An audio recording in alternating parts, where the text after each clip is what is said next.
Alright, well I got another Super Nintendo controller here. Works well enough. Doesn't say LNR on LNR, because I guess, it just faded out. But, hey, I'm glad I got this controller as soon as I did, and it's always nice to have a second Super Nintendo controller. And, Fink, if you're watching this, I got your controller. But then again, you were the one who traded this into a pawn shop, so yeah. Anyways, I got a downloadable game here to show.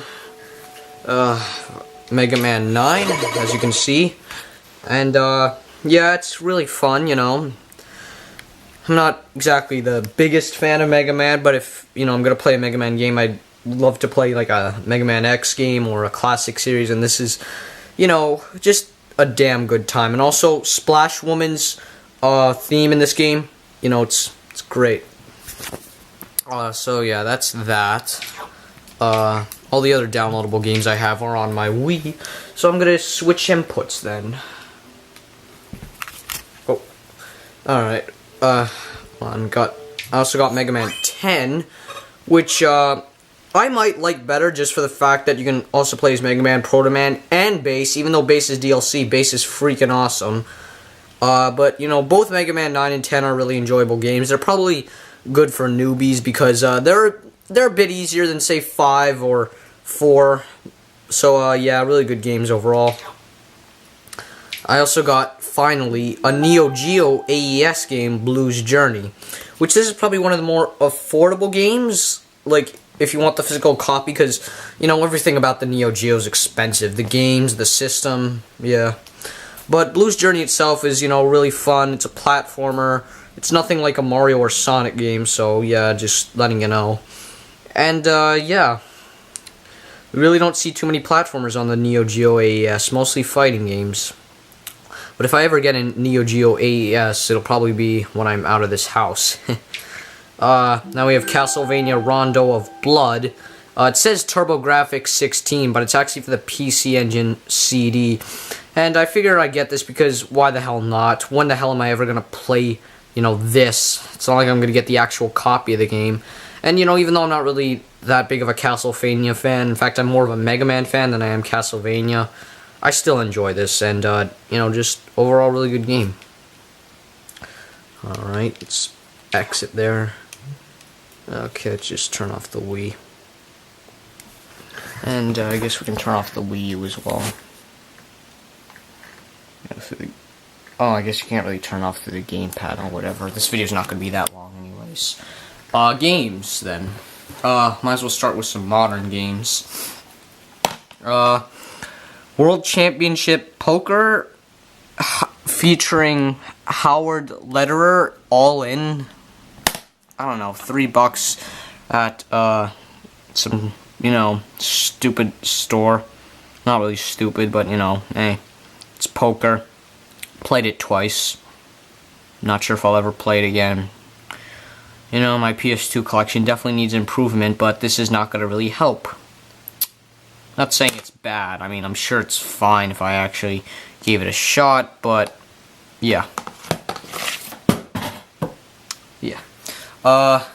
Now we have Panzer Dragoon Orta for the original Xbox. It's probably been about a year since I got an original Xbox game, so I'm happy to have this. Never really played a Panzer Dragoon game before, and this is really fun. It can get pretty annoying at times, but, hey, it's a damn good game, and it's great how it works on the Xbox 360. And, yeah, probably something you should get. I think it's worth it. Don't know what else to say about it personally. Grand Theft Auto 4. I'm not sure if I mentioned this in the last episode, but if I did, short and to the point, Grand Theft Auto 4 is really fun. I'm not too big on doing the missions because personally I just prefer free roaming and just crashing cars and like going at ridiculous speeds, but hey, that's just me. I probably said more in the last video, I can't remember. But these two, these are really awesome to have. Mario Kart 8 on Wii U. And, I might as well talk a little bit about this game. It's great. It really is. I think it's better than, Mario Kart 7. I think it's better than, It's hard to say if it's better than Mario Kart Wii, but damn, is it good. You know, it really would have been awesome if Wario Coliseum from Mario Kart Double Dash made it in here. You know, the online is really fun. You know, just the racing action's good. Just, you know, there are a few things I don't like about it. Like, one, I don't like how it comes in a red fucking case. Like, I didn't mind when New Super Mario Bros. Wii came in a red case, but come on.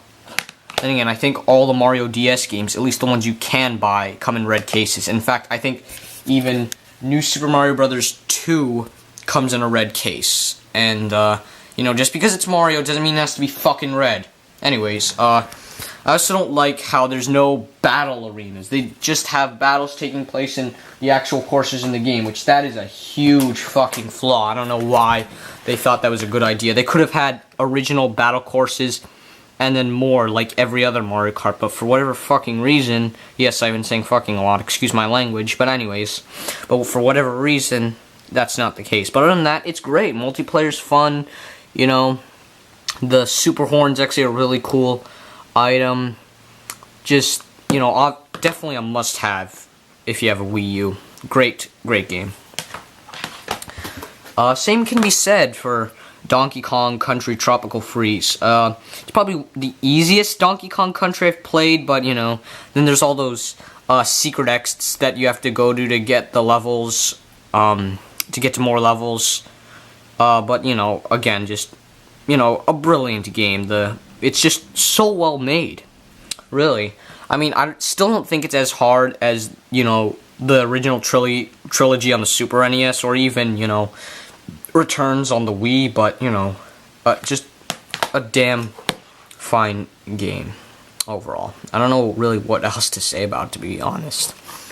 Now we got some retro games here. Finally got another Genesis game, and it's nothing too remarkable, but it's Super Monaco GP. What made me interested in this game is because, you know, I had the Game Gear version, because the Game Gear version of this game was one of my first games for the system. And I saw this for $5 with its case. I thought, why not? It's something I've been kind of curious about. And it actually plays well. Better than the Game Gear version, in my opinion.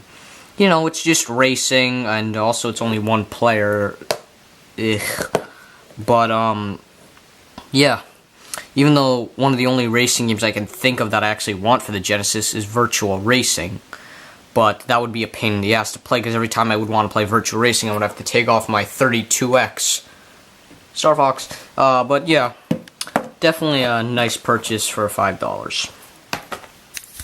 Got another Sega Saturn game.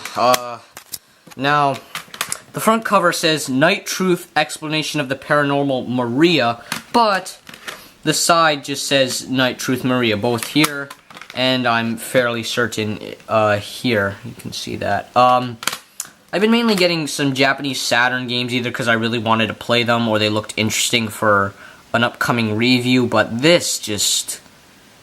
God, like... Maybe it's because I don't understand Japanese, alright? Maybe I'm just missing something out, but this is just... Like, what the fuck? I mean, there has to be some interactivity eventually, but it's just a bunch of, you know, text, characters talking, and Japanese text on the bottom. There's really no interactivity with this from what I've played, and I've sat around for like a good half hour or so, and I still can't find any interactivity other than hearing people talk. I mean, who knows, maybe all the things they're saying is really vital to the end, but I can't even seem to find the slightest bit of interactivity. Like, what you're seeing right... Hold on, focus. What you're seeing right here, how, like, oh, there's a scene with characters and, like, text. It's pretty much just that. At least from what I've seen, but, like... I don't know, there really are many other Saturn games I could have got that would have been more interesting. So I don't know about this. I don't know, I'm not saying it's bad, but... Wow, just... Yeah.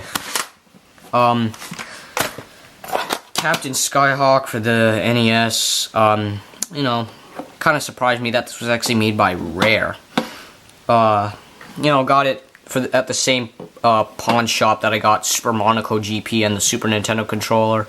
Really fun, actually. It can be pretty frustrating at times, but that doesn't make it bad. But it's definitely something I wouldn't play without the NES Max, because, you know, it just makes me feel more comfortable when I'm constantly shooting, you know, just to make sure I don't die. The control can sometimes feel a little like, yeah, that's not a very good explanation, but can feel a little, you know, like too fast, but not too bad, actually. Also, what's going on with this cover? What's with this guy's face? Come on. I got 2 Super Nintendo games. Pit Fighter. This game is fucking awful. I'll just leave it at that. It just, not only does it not play well, but, you know, the music is not pleasant to listen at. It's, you know, ridiculously hard. Like, imagine if, you know, like, imagine if you were playing with another player and they just kept on spamming and spamming and spamming the same attack. That's pretty much it. And you also always have less health than the computer player, and you don't even get health back in the later fights. I've only made it up to the second fight, but, like, god damn, this game is just fucking terrible. Like, just, really, that's really as bad it is. I mean, maybe the arcade version was better. Maybe the Genesis, Lynx, Game Boy version, maybe they were better, but this is just, ugh. You'd think it would probably be, you know, alright because of how many buttons on the Super Nintendo controller. You'd be thinking, oh, it would be better than the Atari Lynx version because the Atari Lynx has less buttons. Well, I can't say anything about the Lynx version, but this, just as a game, no, it's not good. Not good at all. Probably the worst fighting game. But on the polar opposite, we have Killer Instinct, which is actually a damn fine game. You know, comes in this black cartridge, and it's, to my actually no, it is the only Super Nintendo game that comes in a black cartridge. And, you know, it's fun, it's got some really impressive graphics, and just overall really fun gameplay, you know? I don't think Rare really made a bad game on a Nintendo system. I don't really know what else to say about it other than, you know, it's great fun with the second player. Well, that's pretty much it. Yeah.